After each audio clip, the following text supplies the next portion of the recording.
Ulat ni Jessie Atienza ng PTV Cebu. Mag-aalas 5 ng madaling araw, binayo ng malakas na hangin na may kasamang malakas na buhos na ulan ang lalawigan ng Cebu. Panandalian ding nawala ng kuryente ang maraming lugar sa lalawigan, kabilang na ang Kapitolyo.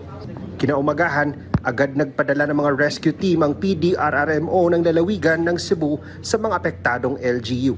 First landfall in Camotes Island, then in Bourbon. Then it exited about 6 o'clock, as early as 6 o'clock in the morning.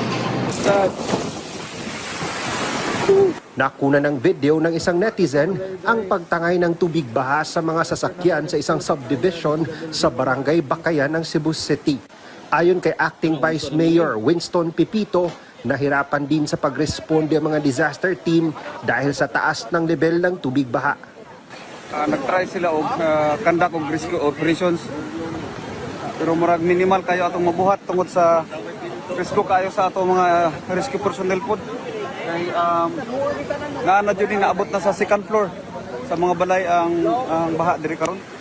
Kasi possible na pod ang atong bridge dili na maagian kay nilapas na jud sa tulay. Bakas naman ang pinsala ng bagyong Tino sa iba't ibang bahagi ng lungsod ng Cebu. Sa Danau City, nakunan din ng video ang pagragasa ng tubig baha na nilamo na ang ibabang bahagi ng kabahayan. Sa Talisay City, malawak ang naging pinsala sa kabahayan matapos umapaw ang tubig mula sa Mananga River na siyang bumura sa mga bahay sa ilalim ng tulay. At kahit maputik na ang paligid, kanya-kanyang nagsalba naman ang kagamitan ng mga residente. Ang initial na mo gibuhat karon is nagkuha lang ni sa numbers as far as houses, people affected, and rescue operations, especially ang rescue hunon karon ang baba sa sapa. Baba sa sapa na pag high tide ni sumbalik ang tubig then isud in areas na dili usually masudlan og tubig. Sa evacuation center, dumagsa naman ang mga apektadong residente. Kabilang na ang estudyante na si Sheila May na dala lamang ang kanilang alagang pusa at kakaunting damit. First time po kasi namin maka-experience po ng ingani na sitwasyon niya. Parang ito po ang lowest point namin kay wala po natira sa bahay namin, pati yung bahay po namin na nirerentahan kay nasira rin po. So parang di po namin alam kung saan kami pupunta. Patuloy pang inaalam din ng Cebu Provincial Government ang iba pang mga lubhang na apektuhang LGUs ng malawakang pinsala at baha na dulot ng bagyong Tino. Because as from what we heard, the Danau is also badly hit.